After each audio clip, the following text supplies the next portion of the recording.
My name is Nora Callahan. I'm 29 years old, and the day I got served for stalking my ex-husband across 4 states while I was on house arrest was the day I understood that some lies are so bold they are meant to exhaust you before they ever have to convince anyone. I was 6 months into a 9-month sentence for securities fraud, doing remote development work from a 600 square foot apartment in Columbus that always smelled faintly like dust, reheated noodles, and the inside of a machine that had been working too hard for too long. The ankle monitor on my leg chirped softly every so often, like it enjoyed reminding me that freedom had become something measured in feet. It was not decorative. The probation officer who installed it had made that very clear. Tamper-proof casing, GPS and cellular redundancy, battery backup, automatic alerts if I left my approved zone by more than 200 feet.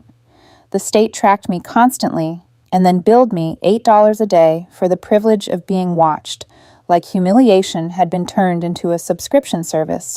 Every month, the invoice arrived right on time. Every month, I stared at it and thought, you already took everything else. Why not this too? So when the process server showed up that afternoon holding a thick envelope and wearing the expression of a man who expected trouble, I was already in no mood for surprises. Ms. Callahan, he asked from the doorway. Depends who's asking. He gave a humorless smile and held out the papers. You've been served. I took the envelope, glanced at the county seal, and tore it open right there. He stayed planted on the welcome mat, maybe waiting for anger, maybe tears. What he got instead was laughter. Not bright laughter, not sane laughter. The kind that escapes when something is so grotesquely absurd, your body stops recognizing it as danger for one blessed second. You okay, ma'am? He asked, taking half a step back. I looked up at him, still smiling in that wrong, hollow way. Oh, I'm fantastic. Then I looked back down. Caleb Mercer, my ex-husband, was suing me for $425,000. The allegation was that I had stalked him for 6 straight months. Detroit, Chicago, Indianapolis, Milwaukee. Following him to work, watching him through restaurant windows, sitting in parked cars outside his apartment, sending threatening messages from burner phones. 22 documented incidents. Dates, times, witness statements, detailed descriptions, a whole stitched-together story meant to look airtight. I kept reading. Then I looked down at my ankle. Blackstrap, hard casing, cold plastic pressing against bone. The state of Ohio had been tracking my location every 30 seconds for half a year. If I had wandered farther than my approved boundary, deputies would have been at my door before I finished making up an excuse. And Caleb knew that. He knew because he had watched the monitor get locked onto me before the divorce was even finalized. He knew because he had sat across from me during one of my early meetings with my lawyer and listened while house arrest conditions were explained in humiliating detail. He knew because when the federal case swallowed my life, he had not stood beside me. He had emptied our joint accounts before the freeze orders hit, taken around $180,000 in liquid cash, walked out, left a note on the kitchen counter that said, "Maybe prison will teach you something dignity didn't." 4 months ago, I sued him for theft of marital assets.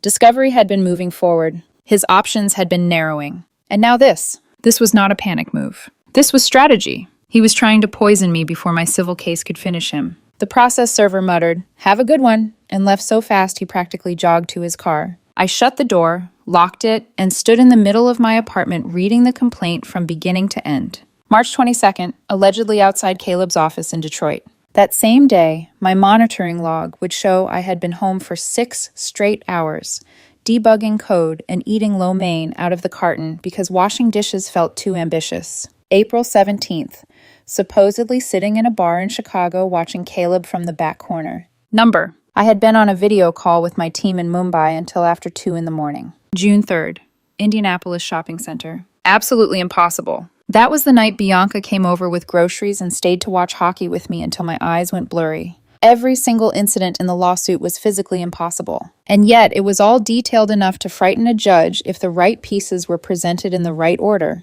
The complaint used language designed to make me sound methodical, obsessive, vindictive. Subject observed lingering outside residence. Subject photographed through coffee shop glass, appearing to take images. Subject sent harassing communications from unknown numbers. Whoever drafted it knew what fear sounded like on paper. My phone buzzed in my hand. Bianca, my older sister, the only member of my family who had not vanished after my conviction, turned me into something people lowered their voices around. I answered immediately. "Caleb's suing me," I said. A beat of silence. "For what?" For stalking him across 4 states. I laughed once, sharp and empty, while wearing a GPS monitor. What? Exactly. Her voice hardened instantly. He has lost his mind. He's desperate. My theft case is getting closer and he knows it. I'm coming over. You don't have to.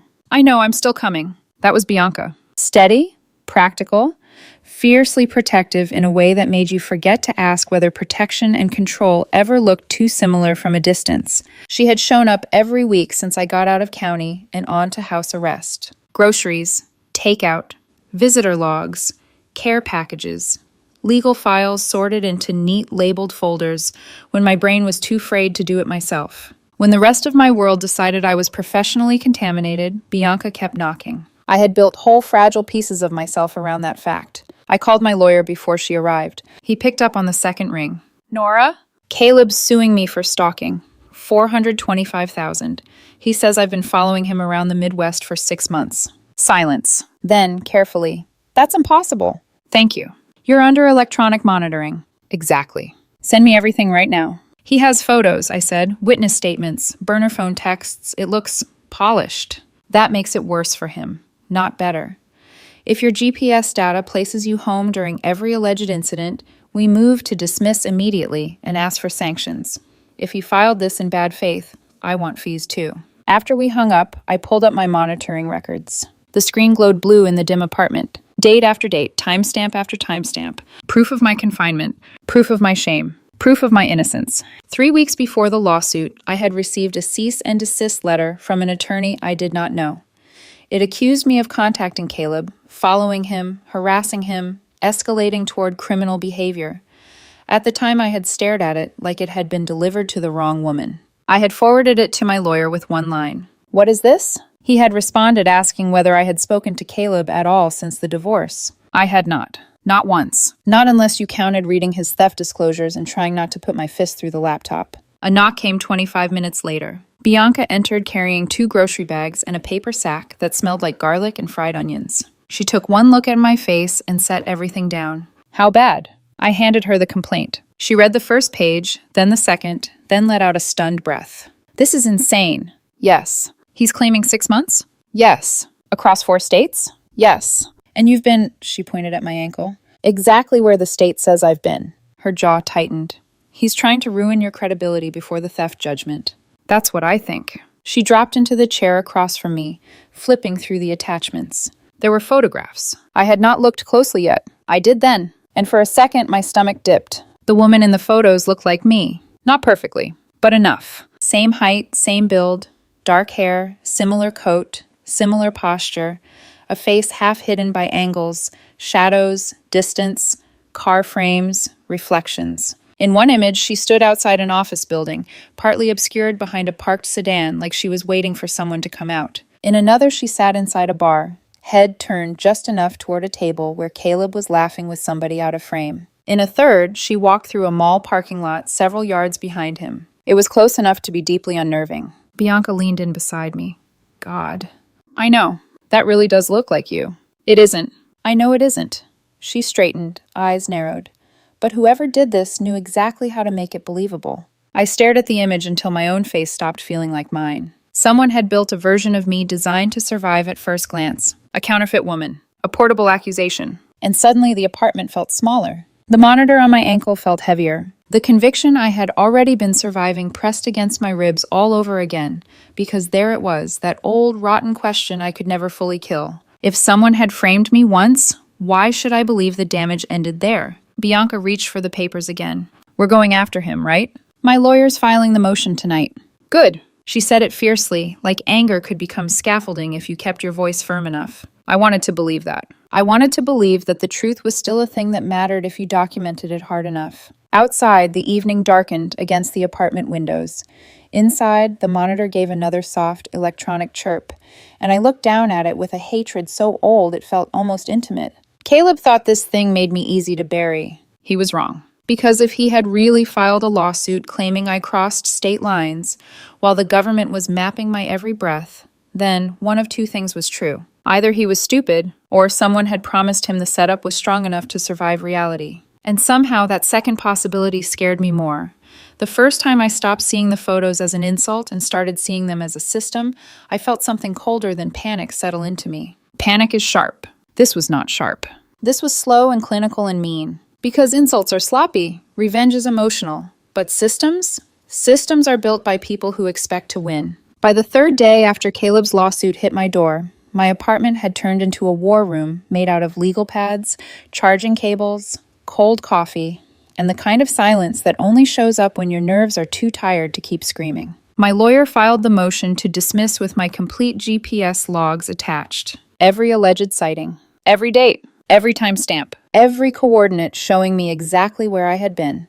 In this apartment, inside my approved boundary, living under the kind of surveillance most people only pretend to understand, until they hear a device on your body start shrieking because the battery dipped too low. He also asked for sanctions and attorney's fees, calling the lawsuit what it was: bad faith litigation built on factual impossibility. I should have felt relieved. Instead, I felt watched. Not just by the state, by whoever had done the work of turning me into a ghost that could apparently drive to Detroit, slip into Chicago, linger in Indianapolis, and still be home in Columbus in time for curfew. That afternoon, Bianca showed up again with Thai food and the same worried crease between her eyebrows she had been wearing more and more since the lawsuit arrived. You sleep at all? Barely. She set the containers on my counter. Eat first, spiral second. I already spiraled. This is just the aftershocks. That got a tiny smile out of her. She had always been good at that, pulling me back half an inch from the edge without pretending the edge wasn't there. We ate at the little table by the window because the couch was buried in records from both cases: Caleb's false stalking suit and my theft action against him.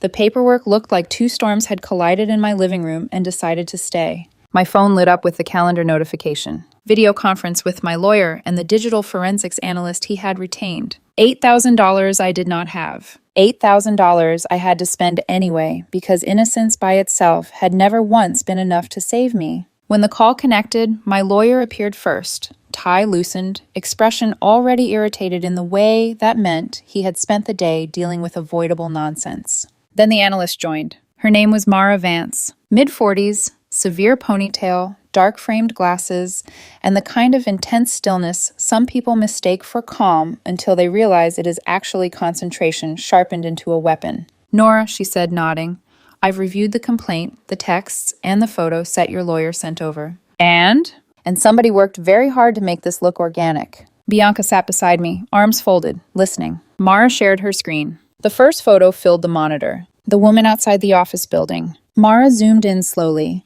At first glance, this looks candid, but the framing is too controlled. Subject is positioned off-center using rule of thirds composition. Exposure compensation suggests the photographer adjusted for reflective surfaces.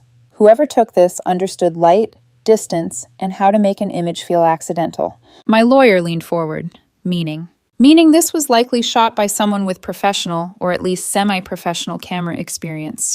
The next image appeared. The bar window in Chicago. Then the mall parking lot. Then another I had not seen yet. Someone in a charcoal coat, standing across the street from a coffee shop, face partly hidden behind a phone. My pulse ticked harder. The resemblance was there in all of them. Not enough to survive forensic scrutiny, but more than enough to survive gossip. More than enough to survive fear. Metadata? My lawyer asked. Mostly stripped, Mara said, which is itself interesting, but not perfectly. A few fragments survived. Time signatures are inconsistent with the stated narratives. Some embedded GPS remnants suggest at least 2 images were taken from vantage points that don't align with the descriptions in the complaint. Across the street, elevated angle, telephoto compression. So they're staged? Yes. Bianca sat up straighter. Can you prove that? I can prove they were not spontaneous in the way the complaint claims. I can also prove the composition is unusually consistent across multiple dates and supposed locations, which suggests a single photographer or someone trained in the same style. I heard Bianca exhale beside me. Not relief. Something sharper. Interest. What about the text? I asked. Mara opened another file. Dozens of messages from burner numbers. Saw you yesterday. You think hiding behind lawyers helps? Your little boyfriend looks cheap. You can keep running. I'll still find you. I felt sick reading them. Not because they sounded like me. Because they didn't. The tone was wrong. Too possessive. Too theatrical. Too eager to sound unstable. Cellular routing is harder without subpoenaed carrier returns, Mara said, but the timing is useful. Several of these texts were sent while your GPS shows you stationary inside your residence. My lawyer nodded. Caleb, is claiming the electronic data could be falsified. Mara didn't blink. Everything can be attacked in litigation. That doesn't make the attack credible. Court-ordered GPS monitoring with compliance logs, affidavit support, and no violation alerts is stronger than unsourced photographs and burner texts from unknown devices. For the first time in days, I felt something warm flicker under my ribs. Not hope. Hope was too expensive. But maybe traction. Maybe the smallest, ugliest version of faith. Mara clicked to another slide. A comparison grid. The woman in the photos on one side. Me on the other. These aren't the same person, she said. Similar enough for narrative use. Different enough under close analysis. Ear shape, shoulder set, gait, forearm length. The body double was chosen for impression, not duplication. My lawyer swore softly. Bianca stared at the screen. So somebody hired a lookalike, she said. Possibly, Mara replied, or found someone willing to play one. I looked at the woman in those photos and felt the peculiar horror of seeing your life reduced to pattern matching. My hair, my height, my winter coat style, my silhouette. Little pieces of me stripped of selfhood and assembled into a fake woman with my outline and somebody else's body. It made my skin crawl. My lawyer muted himself for a second to answer another call, then came back. Nora, I've also reviewed Caleb's deposition from your theft case again. He mentioned someone named Daphne a few times. I frowned. Daphne? New girlfriend, Bianca said immediately. You told me he'd been seeing someone in Chicago, the videographer. I looked at her. I did? She gave a small shrug. In one of the financial disclosures, you were ranting. I remember details. Maybe I had. The last few months of litigation had turned memory into loose paper. My lawyer picked up again. Daphne Rowe, freelance videographer, some drone work, commercial shoots, social media content. Mara's head tilted slightly. That would fit. How much, I asked. Enough to matter, she said. Composition, distance choices, image discipline. If I had to build a working theory with what we have right now, I'd say someone with camera experience followed Caleb, photographed a stand-in, stripped metadata where possible, and helped create a timeline of harassment designed to survive surface-level review. Bianca spoke before I could. Because Caleb knew Nora was under house arrest. He wouldn't file something this insane unless somebody convinced him the visuals were strong enough. Exactly. That was the part that kept bothering me. Caleb was selfish. Caleb was vindictive. Caleb was capable of cruelty so polished, it sometimes sounded like reason. But he was not imaginative. He liked simple harm, immediate harm, financial harm. This had layers. This required planning. And once I let myself think that, another thought followed close behind and would not leave. Whoever helped build this did not just want to scare me. They wanted to control the sequence. First, the cease and desist. Then the lawsuit. Then the photos. Then the texts. Everything timed to collide with my theft case against Caleb. Not random. Not sloppy. Coordinated. After the call ended, Bianca helped me box up takeout containers and organize the fresh stack of printed exhibits Mara had sent. She was moving faster than usual, energy tight in her shoulders. What? I asked. She didn't look up. Nothing. That's your something face. She gave a breathy laugh that didn't fully land. I just hate this. I hate that he gets to pile more garbage on top of everything you already survived. Join the club. She stacked a set of documents and tapped the edges even. Do you think Caleb knows it's fake? I leaned against the counter. The question hung between us. Part of him has to, I said. He knows about the monitor. He knows I can't cross state lines unnoticed. But if Daphne's been feeding him photos and messages, maybe he convinced himself the details matter more than physics. People believe what protects them. It was such a Bianca sentence that I almost smiled. Almost. Instead, I watched her slide my theft case binder closer, then pause. What? She glanced up. Your lawyer said he's going after records, right? Security footage, carrier returns, travel records. From who specifically? I frowned. What do you mean? Like what date ranges, which carriers, which cities first? The questions came quickly, almost casually. Too casually. I told myself it made sense. She was invested. She had been helping me for months. She was angry. She wanted movement. But something about the precision of it made a small, hard pebble form in the back of my mind. Not suspicion. Not yet.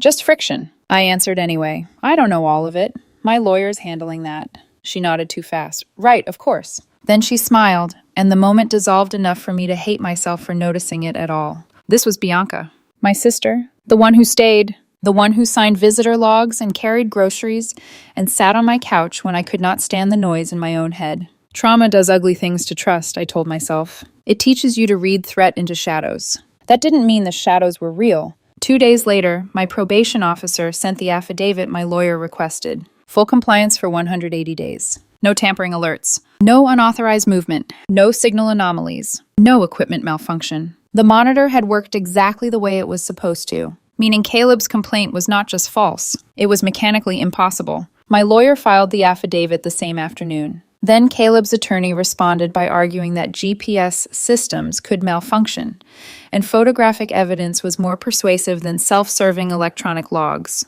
I read that line twice and laughed so hard I startled myself. Self-serving. As if I had chosen to spend 6 months tracked like an escaped animal for strategic advantage. As if humiliation could be reframed as convenience if the brief was worded aggressively enough. That night, Mara sent another email. Subject line, possible link worth exploring. Inside was a short summary. Daphne Rowe had a prior fiancé in Detroit who had filed a police report 2 years earlier alleging post-breakup obsessive behavior. No conviction, no jail.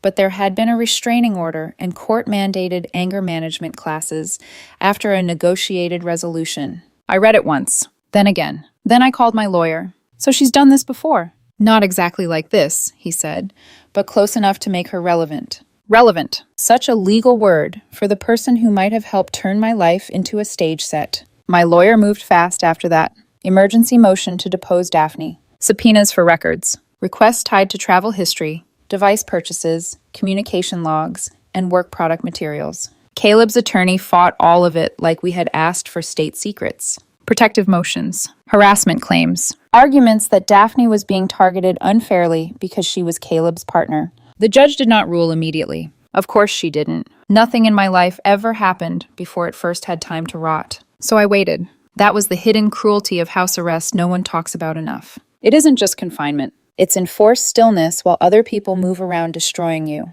You wait for hearings. You wait for filings. You wait for permission. You wait while your name gets carried into rooms you are not allowed to enter. Bianca came by almost every evening that week. Sometimes with groceries. Sometimes with coffee. Sometimes with no excuse at all beyond, I didn't want you sitting here alone. And I was grateful. I think I was. But that small pebble of friction never fully left. Maybe because she kept asking about the investigation in these oddly exact ways. Whether subpoenas had gone out yet. Whether Mara had focused on camera metadata or cell records first. Whether my lawyer thought Daphne would flip if pressured. Whether Caleb knew we were looking at her, or if he still thought he was controlling the narrative. Reasonable questions, each one by itself. Sharp questions all together. On the 6th night, I asked, "Why do you keep asking like you're building a timeline?" She looked genuinely surprised, then hurt. "I'm trying to help." "I know." Her face softened, but something passed through her eyes too quickly for me to name. "You don't have to watch every word around me, Nora." I felt immediate guilt. "That's not what I meant." "It's fine." She stood and reached for her coat. "You've had your whole life detonated. I get it." "No, Bianca." She waved it off, but gently. "Eat something. Sleep if you can. Call me tomorrow." After she left, the apartment felt wrong. Too quiet.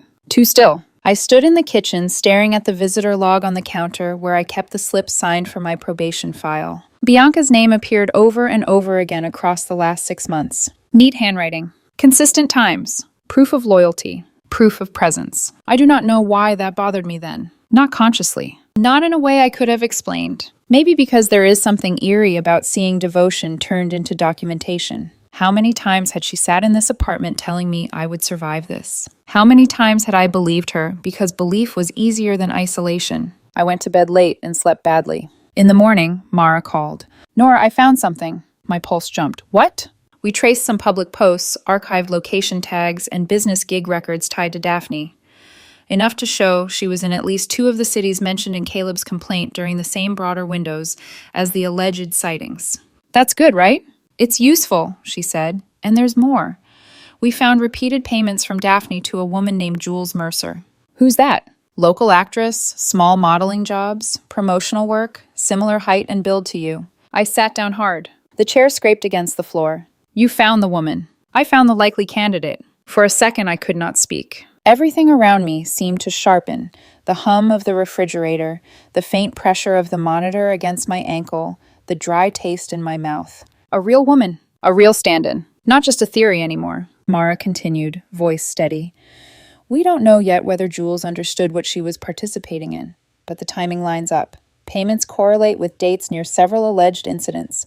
If we can tie her directly to the photo sessions, Caleb's case starts bleeding out on the floor. I shut my eyes. There it was again. That ugly little flicker of traction. Not hope. Never hope first. But movement. And movement, when you've been pinned down long enough, can feel almost holy. I looked toward the door, as if Bianca might walk through at any second with coffee and questions, and that practiced look of concern. Instead, there was only silence. And in that silence, for the first time, I had the distinct feeling that the person who built this lie had not only studied my face, they had studied my life. The moment the case stopped being about Caleb and started bending backward into my past, I felt it before I could explain it. Like a draft under a closed door. Subtle. Cold. Wrong. By the second week of discovery fights, my lawyer had stopped sounding irritated and started sounding careful. That was new. He called me late one afternoon while I was sitting cross-legged on the floor, surrounded by binders I could not seem to organize into anything that felt like control. Nora, he said, we're getting traction on Daphne. Good. Her attorney's still fighting, but the judge is losing patience. We're going to get partial production at minimum. What kind of partial? Travel records, some payment trails, possibly communications. That's enough. It's a start. There was a pause. Not long, but long enough to register. What? I asked. Nothing confirmed yet, he said. But Mara flagged something odd. My fingers tightened around the pen I hadn't realized I was holding. Define odd. She cross-referenced one of the financial structures tied to Daphne's freelance work with some of the patterns from your original case. I went still. My original case? I repeated. Yes, that shouldn't overlap.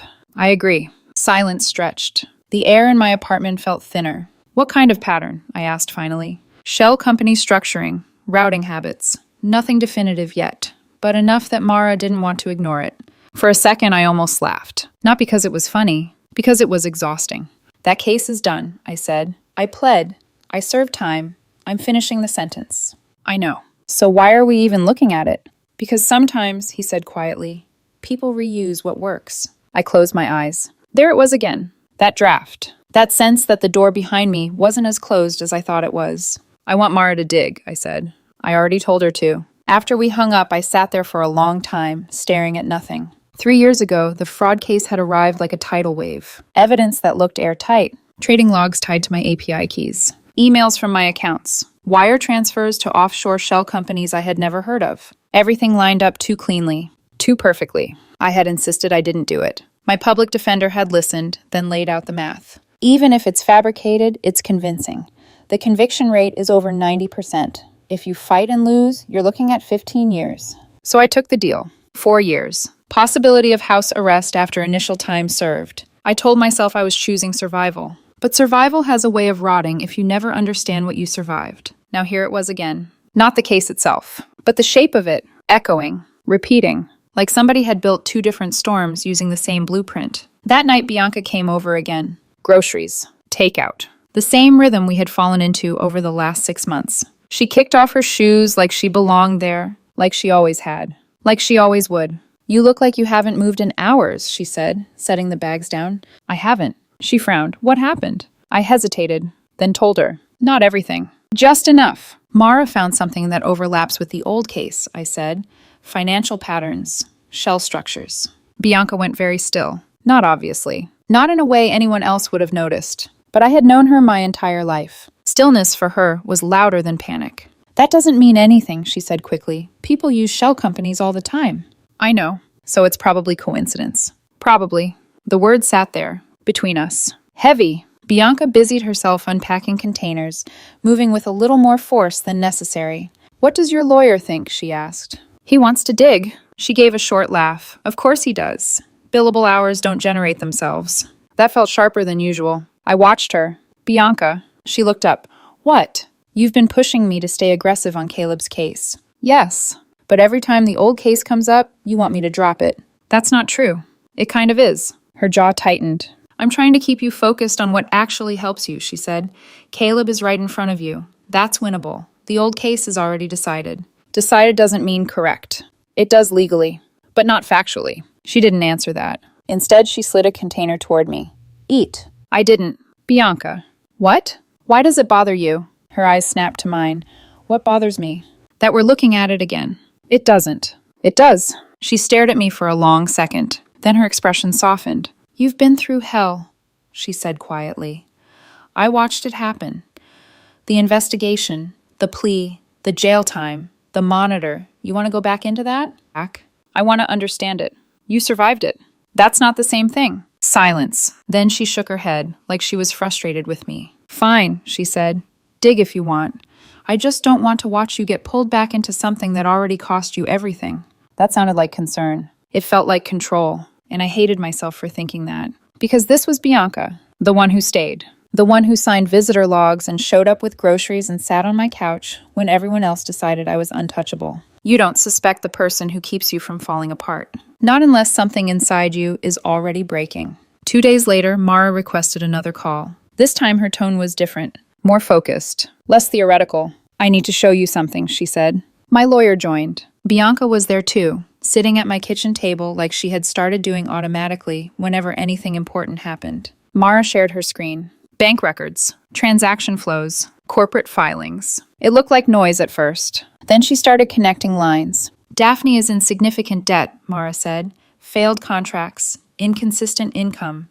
That explains her incentive to support Caleb's narrative. If he loses the theft case, it affects her indirectly. Okay, my lawyer said, that tracks. But that's not the interesting part. Mara zoomed in on a specific set of records. These payments here, she said, consulting fees, tech services, structured through a shell entity. My stomach tightened. Which entity? I asked. She hesitated, then said it. Vertex Solutions, LLC. The room went quiet. That name. I knew that name, because it had been one of the shell companies listed in my fraud case. My throat went dry. That's not possible, I said. It is, Mara replied. At least structurally. Same naming pattern, same formation style. Similar jurisdiction choices.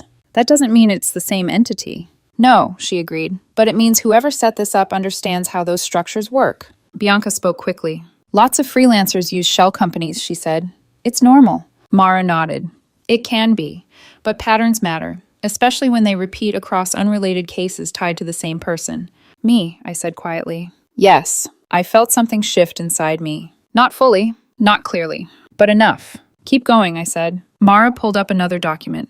This is from your original case file, authentication logs from the trading platform. My heart started beating harder. I thought those were locked. They were. Your lawyer requested limited access under review conditions. My lawyer gave a small nod. Didn't expect anything to come of it.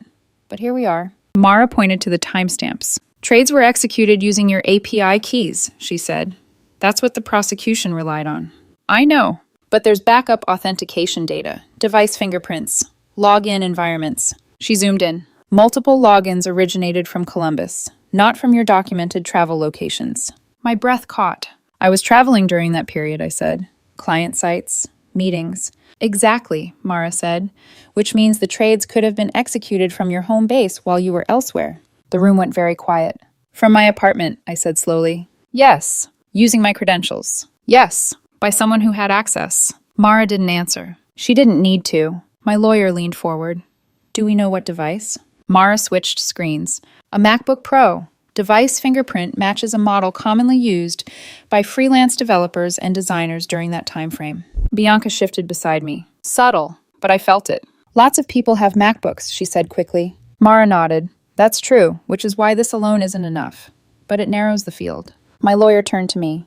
Nora, who had regular access to your home office 3 years ago? I opened my mouth, closed it, thought. Work colleagues came by occasionally, but not regularly. Not enough to build a pattern. Just one person, I said. My voice sounded strange, like it was coming from somewhere slightly behind me. Bianca, I said. Silence. Not the normal kind. Not the kind that fills space. The kind that removes it. Bianca laughed. Too quickly.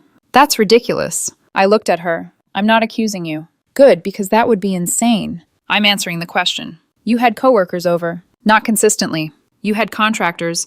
Not like you. The words landed harder than I meant them to. Bianca stood up abruptly. This is getting weird, she said. You're seriously going to start questioning me because of some overlapping paperwork? Mara's voice stayed calm. No one is making conclusions. We're identifying access points. Bianca pointed at the screen. Based on incomplete data. That's dangerous. My lawyer stepped in. We're not accusing anyone. We're exploring possibilities. Bianca looked at me. Not angry. Not exactly. Something tighter. Something sharper. You think I had something to do with your case? She asked. No, I said immediately. And I meant it. I think I did. But doubt doesn't arrive as a declaration. It arrives as a question you can't quite push away. I'm just trying to understand what happened, I said. She held my gaze for a long second, then nodded slowly. Then understand this, she said. I was there helping you, not hurting you. I know. Do you? The question landed deeper than anything else she had said. Before I could answer, Mara spoke again. There's one more thing. We all looked back at the screen. Mara pulled up a zoomed-in image, a photo from my original case file, my home office, taken by my public defender during evidence review. Look here, Mara said. In the background, on the desk behind my main workstation, sat another laptop. Closed, barely visible. I had never noticed it before. That's not your primary device, Mara said. No, I whispered. Do you remember whose it was? I didn't answer, because I didn't need to. Bianca had been there constantly back then, helping me set up my systems, using my Wi-Fi, working on her own freelance projects at my desk when I wasn't home. The room felt like it was tilting. Bianca took a step back. This is insane, she said again, but her voice had changed. Less sharp, more strained. I was helping you, she repeated. Setting up your password manager, your accounts, your...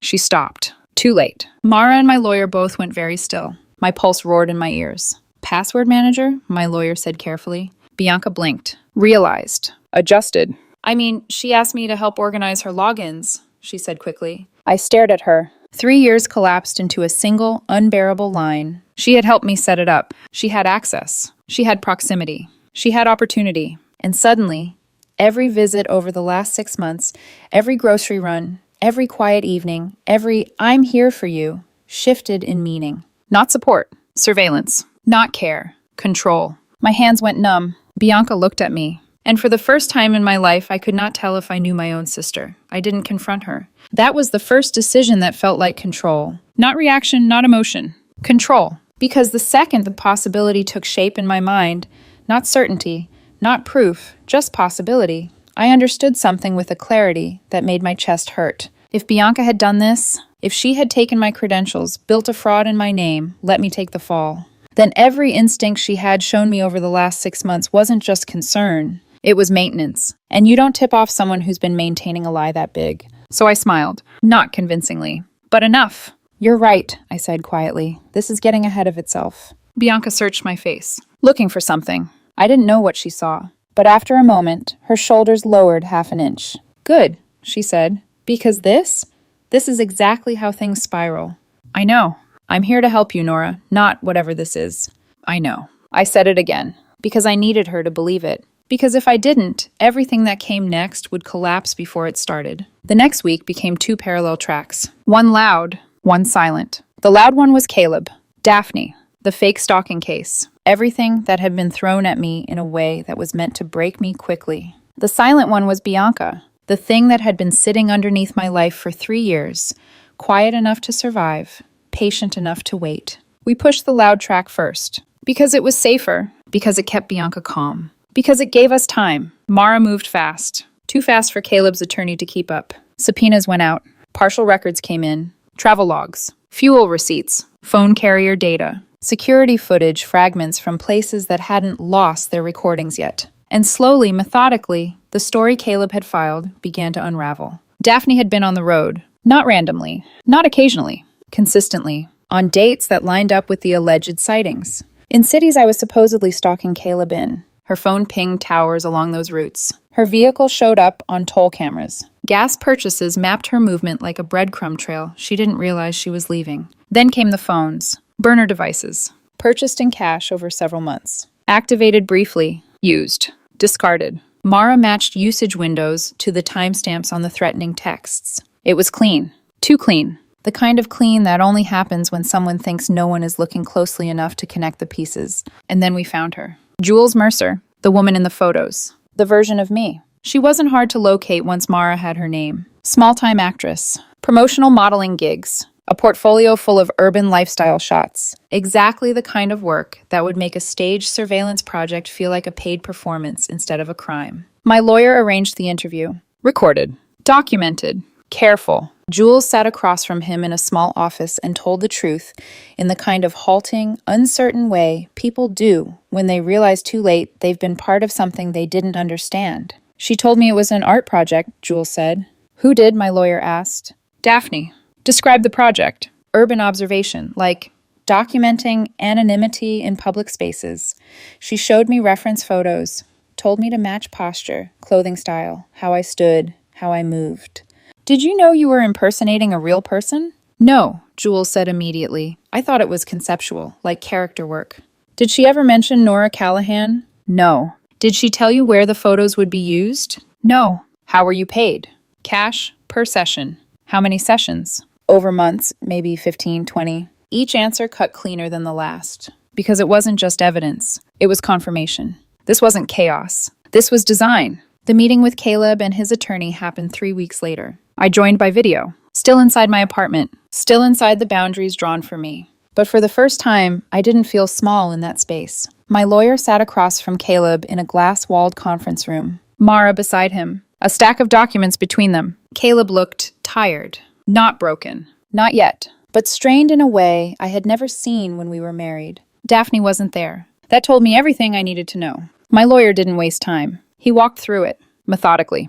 Travel logs, phone data, burner purchases, security footage, Jules' statement. Each piece placed down like a weight. Each one harder to ignore than the last. Caleb's attorney tried to interrupt twice. Failed both times. Then Mara pulled up the photos and showed the differences. Side by side. Me. Jules. Angles. Bone structure. Measurements. Enough to turn resemblance into illusion. Enough to collapse the lie. Caleb leaned back in his chair. Stared at the screen. At the woman he had convinced himself was me. At the narrative he had filed in court. You said you had proof, he muttered. My lawyer didn't look at him. He looked at his attorney. Before we discuss withdrawal, he said calmly, we need to address your client's settlement demand.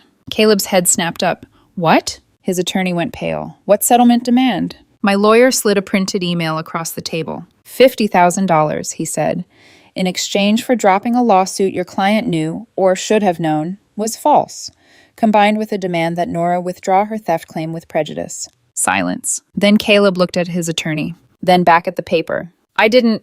Enough, his attorney snapped quietly. Because he understood. It wasn't just a bad case anymore. It was exposure. Legal. Professional. Personal. Are you withdrawing the complaint? My lawyer asked. A long pause. Then, finally, yes. The word came out like something being forced past teeth. Good, my lawyer said. Then we move on to fees and damages. The resolution came fast after that. Faster than anything in my life had moved in years. The lawsuit was withdrawn with prejudice. Caleb agreed to cover my legal fees. $67,000. He also stopped contesting my theft case. Judgment entered in my favor for $180,000. Total recovery just under $250,000. Daphne was arrested 2 weeks later. Stalking. Harassment. Fraud-related charges. She didn't fight it. Didn't try to spin it. Didn't even try to contact me. She pleaded out. 6 years. Clean. Contained. Finished. Caleb called once. I let it go to voicemail. Listened to it hours later. I didn't know, he said. I thought you were actually doing it. His voice cracked in a way I had never heard before. She showed me everything. The photos, the messages. It made sense. No, it didn't. It just felt easier than questioning it. I deleted the voicemail. That should have been the end. It would have been enough for most people. Cleared of the stalking accusation. Money recovered. The person who framed me for that part of my life sitting in a cell where she belonged. But I couldn't feel relief. Not fully. Because the loud track had ended. And the silent one was still there. Waiting. Bianca came over the night the case officially closed. Same as always. Groceries. Takeout. Familiar rhythm. Hey, she said softly when she walked in. I heard. It's done. She smiled. Genuine. Warm. Relieved. I knew you'd win. I watched her set the bags down. Watched her move around my kitchen like she had done 100 times. Watched her pour water into a glass and slide it toward me. You okay? She asked. Yeah. You don't sound okay. I'm just tired. That makes sense. She sat across from me. Same seat she always took. Same angle. Same distance. Everything about it suddenly felt rehearsed. I'm proud of you, she said. 3 years of lies. 6 months of visits. And she said it like it was simple, like it was clean. I smiled. Because I had to. Because I needed one more piece to fall into place before I could let anything show. Thanks, I said. She hesitated, then leaned forward slightly. What's next? The question was casual, but I heard it now. The edge under it. Not curiosity. Not exactly. Calculation. Next, I repeated. Yeah, you're cleared on this. You got your money back from Caleb. You're almost done with house arrest. You can start moving forward. Forward, not backward. Not looking. Not asking. Just forward. I met her eyes. And for the first time, I didn't see my sister. I saw someone waiting to see if the ground under her feet was still stable. Yeah, I said softly. I think I can. And inside my chest, something cold and steady locked into place. Because while Bianca was talking about moving forward, I was already looking back. The first time I slept through the night without waking up to check the door, the windows, the silence, was the night after Bianca was arrested. Not before. Not when Caleb's lawsuit collapsed. Not when Daphne went to jail. Not even when the money started coming back. Because none of that touched the thing that had been sitting underneath everything. Her. The FBI didn't move immediately. That was the part that nearly broke me. Because once you see it, once the pattern clicks into place, you don't want time. You want confirmation. You want someone to say, yes, you're not crazy. This is real. Instead, I got procedure. Mara worked with my lawyer quietly. Subpoenas, financial records, old case files reopened under review. Every step careful enough not to alert Bianca before they had something solid. And Bianca kept coming. Every week, like nothing had changed. Like she wasn't the question sitting at the center of my life. She brought groceries, asked about my probation officer, talked about what I'd do once the monitor came off. She laughed. She sat on my couch. She signed the visitor log. And every time she did, I felt something twist inside me so tight it made breathing feel optional. Because now I could see it. Every question she asked. Every time she steered me away from the fraud case. Every moment she pushed me toward Caleb, toward Daphne, toward anything that kept me from looking backward. It wasn't support. It was containment. Mara called 3 days after the final production order came through. Her voice was different. Not analytical. Not cautious. Certain. Nora, she said, we have it. My heart stopped. Everything? Everything. I sat down slowly. The room felt too small. Say it. She didn't hesitate. Bianca used your credentials to execute the trades in your fraud case. We traced the money from the shell accounts through layered transfers into accounts tied to her. Total amount, $340,000. The exact number. The same number the government said I made. The same number I went to jail for. I closed my eyes. It didn't feel like shock. It felt like something collapsing into place. What about the device? I asked. Confirmed, Mara said. The authentication logs match a MacBook Pro registered to Bianca during that period. Device fingerprint lines up with the login records from your trading account. And the access? She helped you set up your password manager, Mara said quietly. She had everything she needed. I let out a breath I didn't remember taking. And the visits? I asked. Documented, my lawyer added. He had joined the call. Dozens of them during your house arrest. We have the logs. The pattern is consistent. She stayed close to monitor what you knew and what you were investigating. 3 years. 6 months. Every moment rearranged itself in my mind. Every kindness relabeled. Every memory rewritten. Why? I asked. Debt, Mara said. She was drowning 3 years ago. Margin calls, failed investments. She panicked. You were accessible. You were plausible. And once it started, she couldn't undo it. So she didn't. She let me take the fall. Let me plead guilty. Let me go to jail. Let me sit in this apartment with a monitor strapped to my leg, while she brought groceries and asked me if I was okay. The FBI moved 2 weeks later. Early morning. Agents. Local police. A clean, controlled arrest at Bianca's apartment. I didn't watch it live. I couldn't. But the video found me anyway. Neighbors filming from their windows. Phones out. Voices whispering. Bianca in handcuffs. Looking smaller than I had ever seen her. For a second, just one, I saw my sister. Then it was gone. Replaced by something else. Someone else. Someone I didn't know. She called me from county that night. I answered. I don't know why. Maybe I needed to hear it. Maybe I needed her to say it out loud. Nora, she said, voice shaking. You have to help me. They're saying this is insane. I didn't... Stop. Silence. Then, softer. You know. Yes, I said. A long pause. Long enough to hold 3 years of lies. I was drowning, she said finally. You don't understand what it was like. Everything was collapsing. You needed $340,000, I said, so you took it. I thought you'd get probation. I laughed. I couldn't help it. A small, broken sound that didn't feel like it belonged to me. You watched me go to jail. I didn't think it would go that far. You watched me get that monitor locked onto my leg. I was trying to figure out how to fix it.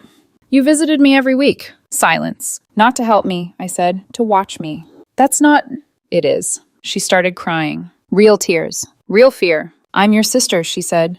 We can fix this. Please, we can...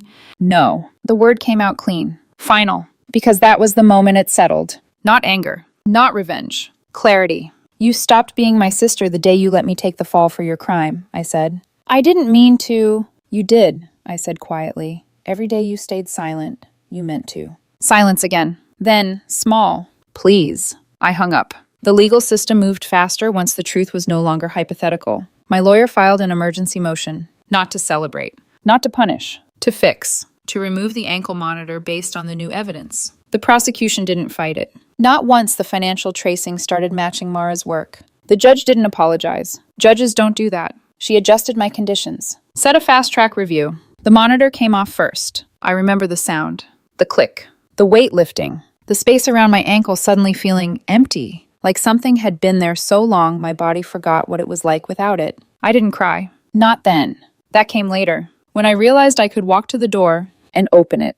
And step outside without asking anyone for permission. 3 months after that, my conviction was overturned. Completely. Record cleared. Like it had never happened. Except it had. In every way that mattered. Bianca went to trial. Her attorney pushed for a deal. 8 years. Full restitution. Cooperation. She refused. Still thinking she could negotiate. Still thinking she could explain it. Still thinking the truth could be shaped into something survivable. It couldn't. The jury didn't hesitate. Convicted on every count. Wire fraud. Securities fraud. Identity theft. Obstruction of justice. Conspiracy. The sentencing was done by video. I didn't go in person. I didn't need to. I watched from my apartment. The same apartment that had once been a cage. The judge read everything. The fraud. The betrayal. The visits. Every detail laid out in a voice that didn't rise or fall. Just stated. Ms. Callahan, she said, looking at Bianca, you did not simply commit financial crimes.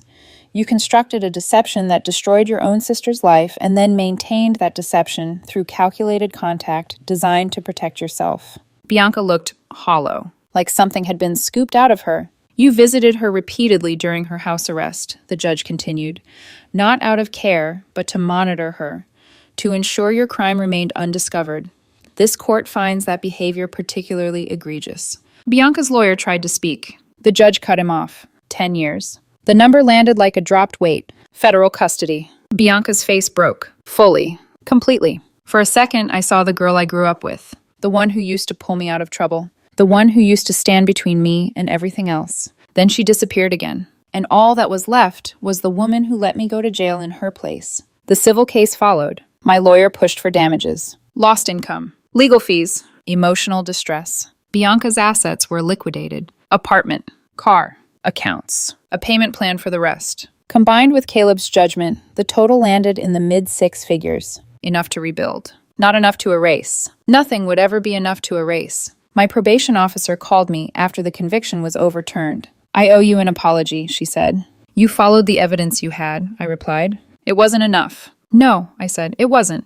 But it wasn't her fault. That was the hardest part. No single person had destroyed my life. It had been built that way, piece by piece, lie by lie, until the truth had nowhere left to stand. I deleted Bianca's number that night, blocked it, erased every photo, every message, every trace of her from my phone, from my apartment, from my life, because family doesn't do what she did, and I wasn't carrying her with me anymore. The last thing I did before I finally stepped outside, really stepped outside, was look down at my ankle, at the place where the monitor used to sit. 6 months of being tracked, watched, contained, hated, and in the end, saved. Because without it, there would have been no proof, no contradiction, no crack in Caleb's lie, no investigation into Daphne, no path back to Bianca. The same thing that made me feel like I had no control over my life was the only reason I got it back. I opened the door, stepped out, and for the first time in 3 years, I wasn't carrying anyone else's crime.